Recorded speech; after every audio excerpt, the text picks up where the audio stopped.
Cyber cell तुम्हारा account freeze नहीं कर सकती है। सिर्फ इस वीडियो में जो अधिकार मैं बताने जा रहा हूं उसको ध्यान से सुन लेना और ध्यान से समझ लेना। देखो, अभी recently Syed Sarfaraz versus reserve bank of India के केस में राजस्थान हाईकोर्ट ने क्लियरली बोला है कि जो साइबर सेल है वो पूरे अकाउंट को फ्रीज नहीं कर सकती है, सिर्फ और सिर्फ जो डिस्प्यूटेड अमाउंट है उस पर लीन लगा सकती है। अब इसके लिए जो बैंक है वो साइबर सेल को एक लेटर भेज के डिस्प्यूटेड अमाउंट के बारे में पूछ सकती है और सिर्फ उस अमाउंट पे लीन लगाया जा सकता है, पूरे अकाउंट को फ्रीज नहीं किया जा सकता है। सेम जजमेंट दिल्ली हाईकोर्ट का भी है, केरला हाईकोर्ट का भी है। लेकिन अगर तुम्हारा अकाउंट ऑलरेडी फ्रीज हो रखा है तो कैसे अनफ्रीज कराना है वो भी समझ लो।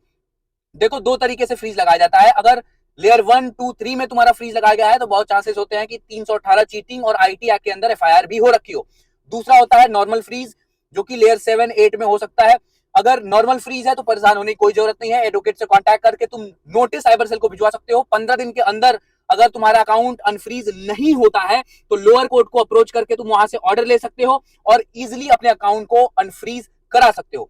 दूसरे सिनेरियो में अगर एफआईआर हो रखी है तो अनफ्रीज तब तक नहीं होगा जब तक तुम पुलिस के सामने अपना स्टेटमेंट रिकॉर्ड नहीं करा लेते हो। एक अच्छे एडवोकेट को एंगेज करो और पुलिस के सामने अपना स्टेटमेंट रिकॉर्ड कराओ। और वहां पे सारे एविडेंसेस जिससे पता लगता है कि तुम्हारा इस एक्टिविटी में इससे कोई भी लेना देना नहीं है, पुलिस के सामने रखो।